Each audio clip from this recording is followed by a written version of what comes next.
Totoo ba tong nakikita ko? O hindi pagod lang siguro to? Bakit binabarikadahan, sinisigawan ng dating pinunong bayan ng isang taong kamukha nung sa parisan?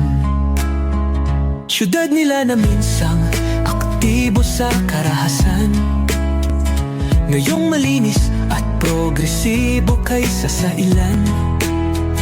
Sigaw nila siya na ang mamuno para mga durugista ay tumino.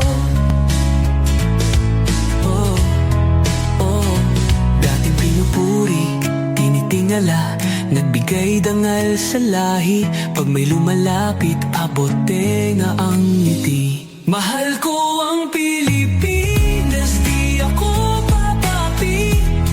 Ipinanganak ako sa bayang mapagtimpi. Ipaglalaban ko ang kalayaan kahit ako'y masawi. Sisikat din ang araw, muli tayo magsasamang nakangiti. Inangat ang uniformeng kupas na may bahid ng dahas. Dudublihin ko sahod nyo, wag na kayo lumihis ng landas. Ulihin nyo mga gumagawa ng masama, kahit pangalan ko nakataya.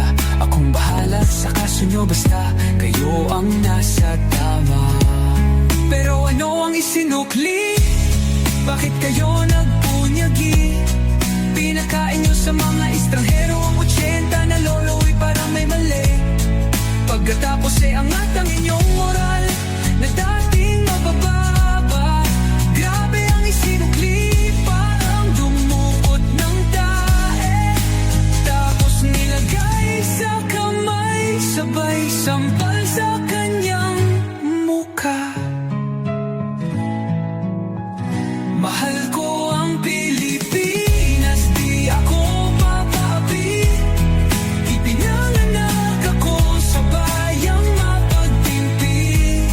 Ipaglalaban ko ang kalayaan kahit ako'y masawi. Sisikat din ang araw, muli tayo magsasamang nakangiti.